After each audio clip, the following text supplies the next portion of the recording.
اب ذرا آپ کو یہ عقیدہ آپ کا مضبوط ہو گیا، بزرگوں سے آپ کا تعلق جڑ گیا، غریب نواز کی عقیدت و محبت، ان کے تعلق سے آپ کے بہترین آپ کو بات سمجھ میں آ گئی. تو اب ذرا ایک 5 منٹ اور دے دیجئے، ایک علمی گفتگو اس موضوع پہ کرتا ہوں قرآن کے حوالے سے.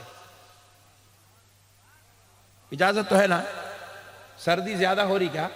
نہیں ہو رہی. قرآن کے حوالے سے. اور خدا کی قسم سنو، تم ہم مل کر اور دنیا کے پورے علماء مل کر ولی کی وہ شان اور عظمت بیان نہیں کر سکتے جو اللہ نے قرآن میں بیان فرمایا. ایسی نرالی شان بیان کی ہے ولی کی، ایسی قوت، ایسا پاور، ایسی عظمت، ایسا رتبہ بیان کیا کہ آج تک بھی انسان کی عقل حیران ہے کہ اللہ نے ولی کو اتنی بڑی عزتوں کا مالک کیسے بنایا ہے. ولی کی شان. اور میں قرآن سمجھا دوں تو تمہیں غریب نواز خود بخود سمجھ میں آئیں گے. یہ انا ساگر میں پانی کٹورے میں کیسا آتا تھا، جے پال کو جوتیوں سے مار کے نیچے کیسے لاتے تھے، اونٹ بیٹھ جاؤ بولے تو کیسے بیٹھ جاتے تھے. یہ سارا منظر اجمیر کا آپ کو قرآن کی حوالے سے خدا کی قسم سمجھ میں آ جائے گا. میں ایک ولی کا مقام جو رب نے بیان کیا قرآن میں وہ آپ کو بتاتا ہوں. ہوا کیا؟ آپ اتنی دلچسپی سے سن رہے تو اچھی بات آپ کو سمجھا دیتا ہوں. سنیے ہوا کیا. اللہ کے ایک پیغمبر تھے، ان کا نام تھا حضرت سلیمان علیہ السلام. کون تھے بولو؟ ذرا زور سے بولو نا یارو. ہاں ذرا آئندہ آئے تو نہیں، ذرا نعرے اورے لگانے کی کرنے کی ذرا پریکٹس کر لو. ہاں نکو لگاؤ وہاں گلی میں بولے تو وہاں دھوم دھوم کرے، یہاں لگاؤ بولے تو ٹھنڈے پڑ گئے. یہی چھے میاں میاں. نکو بولے سو کرتے، کرو بولے سو نہیں. سنو آپ، حضرت سلیمان علیہ السلام اللہ کے پیغمبر، پوری دنیا پہ حکومت تھی سلیمان علیہ السلام کی. پوری دنیا پہ پرندوں کی بولیوں کا علم جانتے تھے سلیمان علیہ السلام. پرندے یہ جو اڑتے ہیں ہواؤں میں پرندے، یہ پرندے کیا بات کر رہے سلیمان علیہ السلام سنتے بھی تھے، سمجھتے بھی تھے، پھر ان کو ریپلائی بھی کرتے تھے. سبحان اللہ بولا. اماں کیا گھور گھور کے دیکھ رہے بھائی تم لوگ؟ 12 بج گئے کیا؟ حضرت سلیمان علیہ السلام پرندوں کی بولیوں کا علم جانتے تھے. اب ہوا کیا، حضرت سلیمان علیہ السلام کے پاس ایک پرندہ تھا، اس کا نام تھا ہدہد. انٹرنیٹ پہ ہے اس کی فوٹو، دیکھو جا کے، اتنا پیارا ہے ماشاءاللہ. طبیعت خوش جانا دیکھے تو ایسی چونچ باہر نکلی، زبردست، خدا کی قدرت کا شاہکار ہے. اس کی خاص بات کیا تھی؟ بہت لانگ جرنی کرتا تھا، لانگ، بہت دور دور تک اڑتا تھا. شاہین کی خاص بات کیا ہے؟ اونچائی میں اڑتی ہے. ہدہد کی خاص بات کیا ہے؟ لانگ، بہت ڈسٹنس تک اڑتا ہے. اب حضرت سلیمان کا علاقہ ہے، پورا دنیا، سب کی خبر لا کے دینا ہے. تو ہدہد پرندہ جا کے خبریں لے کے آ کے حضرت سلیمان کو دیتا تھا. تو اس نے ایک مرتبہ ایک خبر پہنچائی سلیمان علیہ السلام کو کہ سرکار، ایک خاتون ہے ملکہ سبا، ان کا نام بلقیس ہے. سرکار اگر آپ ان کو اسلام کی دعوت دیں گے تو مجھے قوی امید ہے کہ وہ کلمہ پڑھ کے مسلمان ہو جائے گی، کیونکہ بہت ہی با کردار، پاک دامن، با اخلاق عورت ہے، اور میری گزارش ہے آپ ان کو اسلام کی دعوت پیش کریں. حضرت سلیمان علیہ السلام نے بھی ایک لیٹر لکھا کہ آپ خدا کی وحدانیت اور سلیمان کی رسالت کو آپ قبول کر لیں، میں اللہ کا رسول ہوں اور آپ کو اسلام میں آنے کی دعوت دیتا ہوں. ایسے کہہ کر ایک لیٹر لکھا، حضرت بلقیس تک وہ لیٹر ہدہد پہنچایا. آپ نے پڑھا حضرت بلقیس نے. پڑھنے کے بعد حضرت بلقیس جواباً عرض کرتی ہے کہ آپ مجھے کوئی ایسی تعجب خیز چیز دکھا دے جس سے مجھے یقین ہو جائے کہ واقعی اللہ ہے اور آپ اس کے رسول ہیں. مجھے یہ یقین ہو جائے تو میں کلمہ پڑھ لوں گا. تو حضرت سلیمان علیہ السلام کے بعد ہدہد یہ لیٹر لایا. تو پھر حضرت سلیمان نے پھر ایک لیٹر لکھا کہ آپ میرے دربار میں تشریف لائیں، میں آپ کو ضرور بضرور کوئی نہ کوئی ایسی چیز دکھا دوں گا جس سے آپ کو یقین ہو جائے گا کہ اللہ اور میں اس کا رسول ہوں. یہ دکھا دوں گا. پیارے بزرگوں اور دوستو، اب اس کے بعد ہوا کیا؟ حضرت ملکہ سبا، حضرت بلقیس اپنے دربار سے نکلی حضرت سلیمان سے ملنے کے لیے. تو ان کا دربار سلیمان علیہ السلام کے دربار سے اتنی دور تھا کہ آنے کے لیے 2 مہینے کا وقت لگ گیا. کتنا؟ تیز رفتار سواری دن بھر چلتی اور رات میں جہاں کہیں موقع ہوتا حضرت بلقیس آرام کر لیتی. پھر صبح میں سواری شروع، پھر رات تک چلتی، رات میں موقع ہوتا آرام کا. ایسا کر کے 2 مہینے کا وقت لگانے کے لیے. اب یوں سمجھ لیجئے کہ حضرت بلقیس بالکل قریب آ گئی حضرت سلیمان کے دربار کے. بس ایک 5 منٹ میں دربار سلیمان میں داخل ہونے والی ہے. ملکہ سبا حضرت بلقیس حضرت سلیمان کے دربار میں 5 منٹ میں داخل ہونے والی ہے. 2 مہینے کا سفر طے کر کے آئی. اور یہاں حضرت سلیمان کو قاصد آ کر خبر دے رہا ہے کہ اے اللہ کے پیغمبر، وہ ملکہ سبا بالکل دربار کے قریب آ گئی، چند ہی لمحوں میں دربار میں داخل ہونے والی ہے. تو حضرت سلیمان علیہ السلام نے سوچا کہ وہ کچھ تعجب خیز چیز دیکھنا چاہتی تھی کہ میں کوئی ایسی چیز بتا دوں جس سے انہیں یقین ہو جائے کہ اللہ اور میں ان کا رسول ہوں. تو حضرت سلیمان نے کیا کیا؟ اپنے دربار میں اپنے درباریوں سے کہا، جو کہا رب نے سلیمان علیہ السلام کے بات کو قرآن میں درج کر دیا. حضرت سلیمان کہتے ہیں، قال یا ایہا الملأ ایکم یأتینی بعرشها قبل ان یأتونی مسلمین. کہا ہے کوئی تم میں، درباریوں سے کہہ رہے ہیں سلیمان علیہ السلام، ہے کوئی تم میں جو ملکہ سبا بلقیس کے میرے دربار میں آنے سے پہلے ان کا تخت جو ان کے دربار میں رکھا ہوا ہے وہ یہاں پہنچا دے. اور ملکہ سبا کا دربار ہے 2 مہینے کی مسافت کی دوری پر. اگر تیز رفتار سواری جو اس دور میں تھی وہ دن میں بھی چلے رات میں بھی چلے، آرام نہ کرے، 24 گھنٹے چلے، تو جانے کے لیے 1 مہینہ، پھر وہ آنے کے لیے 1 مہینہ، 2 مہینے کم سے کم چاہیے. اور یہ حضرت بلقیس 5 منٹ میں دربار میں آنے والی ہے. حضرت سلیمان کہہ رہے ہیں مجھے وہ تخت ان کے جو دربار میں وہ چاہیے. اور پھر ایسا ویسا تخت بھی نہیں ہے چائنا کا کہ وہ سر پہ اٹھائے فولڈ کر لیے 1 گھنٹے پہ ڈال لیا. یاقوت و زمرود کا بنا ہوا ہے، ہیرے جواہرات جڑے ہوئے ہیں. اور پھر کہہ رہے ہیں سلامتی کے ساتھ چاہیے، دھکا نہیں لگنا اس کو. اس دربار میں عام لوگ بھی بیٹھے تھے، جنات بھی بیٹھے تھے، اولیاء اللہ بھی بیٹھے ہوئے تھے. سلیمان علیہ السلام کے دربار میں ایک جن جھٹ سے اٹھا. جن اٹھا، جن. کون اٹھا؟ جلدی بولو، ارے جلدی بولو جی، ہاں زور سے بولو. ہاں جن. کون کون دے کے ہاتھ اٹھاؤ. ارے جن کو کوئی بھی نہیں دیکھے. کس کے آنکھ پہ ہے ہاتھ اٹھاؤ. ارے لیڈیز میں بھی کوئی بھی نہیں اٹھائے. یہ سب بھامٹے بات ہے. جن آنکھ پہ آ گیا، وہ جا کے جن تمہارے آنکھ پہ کہیں کو آئیں گا جی. اس کو کوئی بھی نہیں ملے، اپن ایک ملے، ارے اچھے دکھ رہے ہیں، بہت اسمارٹ ہے، بیٹھ جاؤ. ایسا نہیں ہوتا. جن بھی دیکھ سمجھ کے آتا جن، مگر اپنے پاس نہیں آتا.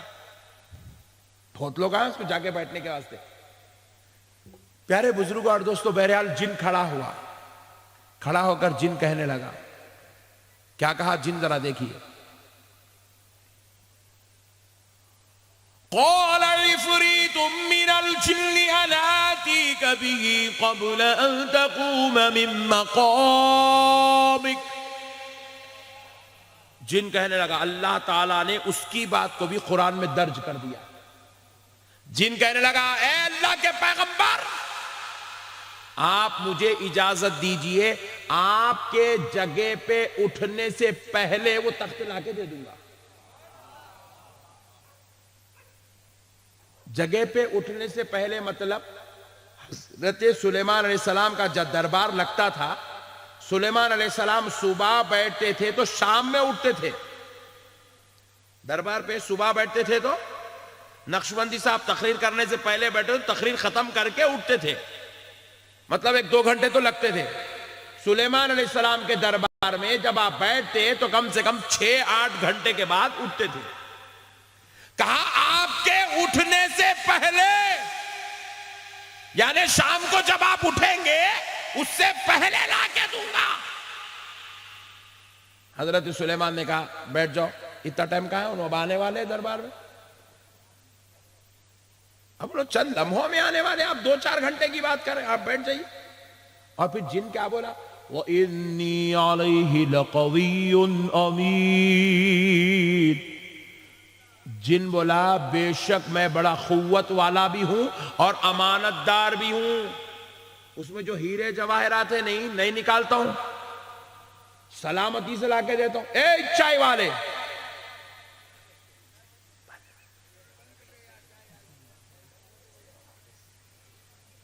کیا سمجھدار ہے چائے والا ہمارا۔ پیارے بزرگ اور دوستو، کاش کہ ہر چائے والا سمجھدار ہوتا۔ پیارے بزرگ اور دوستو، مسئلے کو سنو، مسئلے کو سمجھو میرے بھائی۔ وَإِنِّي عَلَيْهِ لَقَوِيٌّ أَمِينٌ، کہا کہ بے شک میں بڑا قوت والا ہوں اور امانت دار ہوں۔ امانت دار کیوں کہا؟ کیونکہ اس میں جو ہیرے ہیں، جواہرات ہیں، سونا ہے، میں اس میں سے کچھ بھی نہیں لوں گا، سلامتی سے لا کے دوں گا۔ قوت والا کیوں کہا؟ کیونکہ وہ بڑا وزندار تخت تھا، میں اس کو اٹھا کے ڈال سکتا ہوں، میرے اندر اتنی قوت ہے۔ اسی لیے لوگوں کی آنگوں پہ اثرات ہو گئے، الماری کو ڈھکلا تو اتنی دور جاتی ہے الماری، مگر آج کل نیا ہی فارمولا چل رہا بھائی ہمارے پاس بھی، ذرا پیٹ میں درد ہوا، ذرا لوگ ڈاکٹر کرنے جا رہے، نہیں عامل صاحب کرنے جائیں گے، بابا اچھا علاج کرتے بولے، بابا کے پاس علاج ہے، بابا کے پاس گئے، اور یہ تمہارے آنکھ پہ جن ہے، جن کے اثرات ہو گئے، جن حاوی ہو گیا، جن قابض ہو گیا، ایک دم ڈرا دیا اس کو۔ کیسا کرنا بابا؟ 5000 روپے لگتے۔ لوگ مت، بابا میں دیتا ہوں، کیا کرنا؟ 3 لیمبو لاؤ۔ 3 لیمبو لے کے جن اتارتا، کہتے ہیں ہولے 3 لیمبو سے سالن نہیں اترتا، جن کہاں سے اترتا؟ سب جاہلانہ فارمولے ہمارے پاس آ گئے۔ جس کے پاس غوث اعظم ہو اسے لیمبوؤں کی کیا ضرورت ہے میرے بھائی؟ جس کے پاس غریب نواز ہو اسے ناریلوں کی کیا ضرورت ہے میرے بھائی؟ اللہ والوں سے رشتہ مضبوط رکھو، یہ سب چیزیں آپ کے قدموں کے نیچے رہتی۔ غوث و خواجہ سے تعلق مضبوط، اولیاء اللہ سے تعلق مضبوط، خدا کی قسم 1000 جنات بھی اس کو بال بیگا نہیں کر سکتے جس پر غوث و خواجہ کا کرم ہوتا ہے۔ یہ سب ہم لوگ بنا لیے، یہ سب فارمولے ہی ہے۔ ایک عامل صاحب کے پاس ایسا ہوا، سنا دیتا ہوں، ذرا سن لو پلیز، اچھی بات ہے۔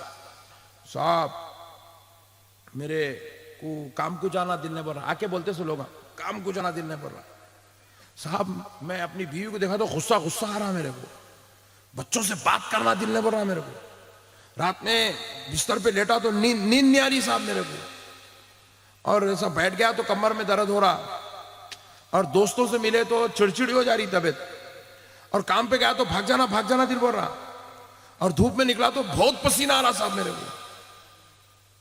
سب سن کے عامل صاحب کہتے ہیں تیرے پر اثرات ہو گئے، اثرات کرتوت کرا دیے تیرے کو، نرسوں کی پوجا ہو گئی تیرے اوپر، جادو کرا دیے تیرے کو۔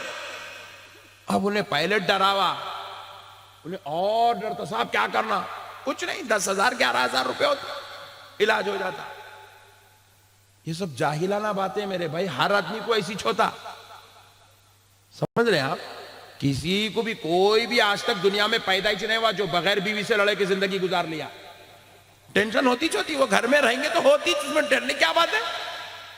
ٹینشن ہوئی تو عامل صاحب کہنے جاتے ہیں، گھر کا مسئلہ گھر میں حل کر لینا۔ ہر ایک کی کمر میں تو میں بھی بیٹھے ہوا بیان کر رہا ہوں، اٹھے اب میرے کو بھی ہوتا درد، اب میں بھی عامل صاحب کہنے جاؤں؟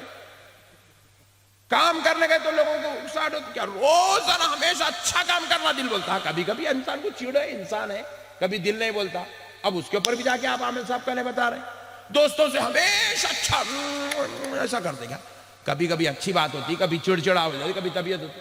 ہمارے پاس کچھ بھی ہوتے کہ بس ہم لوگ ایسا سوچتے کچھ تو بھی ہو رہا ہوں گا، میرے کو کرا رہے ہوں گے، میرے اوپر کچھ تو بھی آ گیا ہوں گا، میرے کو اثرات ہو گئے ہوں گے. میں وہاں سامنے سے گیا تو کیا کی دکھا تھا میرے کو، ایسا شیڈو دکھتا بعد میں، کیا کی دکھا. عامل صاحب بولتے تو ہی چھے میرا گرا. یہ جہالت ہے میرے بھائی. ایسے کام کر کے آخرت کو برباد مت کر لو، جیب کو بھی پریشان. اہلے اپن لوگا کما رہے نہیں، جو بھی کمائے اس کو ذرا سیف رکھو بھائی. یہ کئی کو ڈال رہے 5,000 3,000 11,000 6,000، یہ جاہلانہ چیز ہے. اس کو بچاؤ، انشاءاللہ بچائیں گے. سبحان اللہ. اب آؤ پیارے بزرگوں اور دوستو، پھر اب ہوا کیا؟ حضرت سلیمان نے کہا آپ بیٹھ جاؤ، اتنا وقت ہمارے پاس نہیں ہے، کیونکہ ابھی وہ چند لمحوں میں دربار میں آنے والی ہے کوئی اور جو حضرت بلقیس کے آنے سے پہلے وہ تخت لا کر دے؟ اللہ کا ولی کھڑا ہوا، ان کا نام آصف بن برقیہ تھا. کیا تھا؟ زور سے بولو. آصف بن برقیہ تھے. کھڑے ہوئے کہنے لگے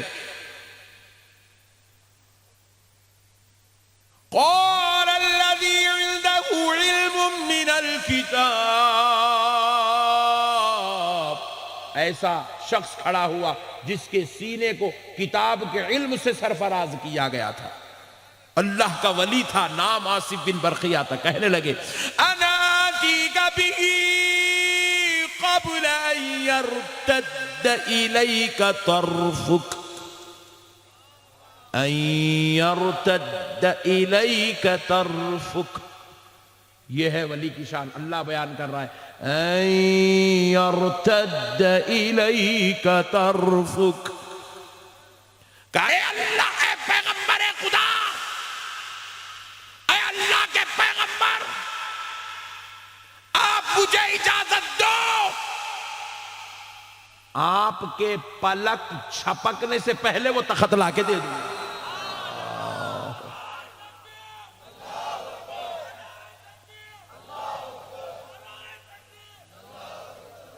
اللہ اکبر. یہ ہے ولی کی شان، یہ ہے ولی کا پاور اور ان کی قوت. یہ کوئی مولوی، مولانا، مفتی صاحب، عودان صاحب، سلام پڑھنے والے، فاتحہ پڑھنے والے بیان نہیں کر رہے ہیں. ولی کی یہ شان، یہ عظمت، یہ پاور، یہ رتبہ اس کو پیدا کرنے والا رب بیان کر رہا ہے. اور یہ بات نہیں اور لال کتاب ہری کتاب میں نہیں، ولی کی یہ شان قرآن مقدس میں لکھی ہوئی ہے. ارے میرے بھائی، اے راجستھان والوں، اے غریب نواز کے دیوانوں، اپنی قسمت پہ ناز کرو. یہ جو قرآن میں جس ولی کا ذکر ہوا ہے، اس ولی کا نام آصف بن برقیہ ہے. اور آصف بن برقیہ 1,000 آصف بن برقیہ ایک طرف، میرا خواجہ معین الدین چشتی حسن سنجری ایک طرف.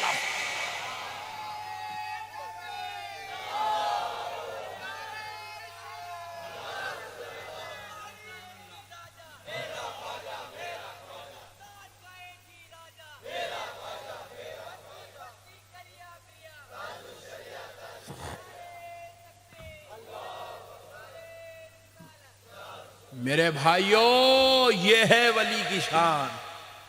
اللہ اللہ ہو کر اپنے ولی کی عظمت قرآن میں بیان کر رہا ہے، اس کا پاور بتا رہا ہے، اس کی شان بتا رہا ہے. کیوں بتا رہا ہے؟ تاکہ قیامت تک قرآن پڑھنے والوں، کلمہ پڑھنے والوں، اللہ کو ماننے والوں، تمہیں پتا چلے کہ ولیوں کا مقام کیا ہوتا ہے، ولیوں کی شان کیا ہوتی ہے. یہ پچھلے پیغمبر کی امت کا ولی تھا تو یہ شان ہے. میرے مصطفیٰ کی امت کے ولی کی شان تو اس سے کروڑ درجہ زیادہ افضل و اعلیٰ ہے. میرے پیارے بھائیوں، کیا سمجھتے ہیں آپ اولیاء اللہ کو؟ پلک چھپکنے کی دیر میں بولے سرکار آپ مجھے اجازت دیجئے، آپ کے پلک ایسے مل کے سے جدا نے ان یرتد الیک طرفک، آپ کے پلک مل کے ایسے جدا نہیں ہوں گے، اس سے پہلے لا کے دے دوں گا.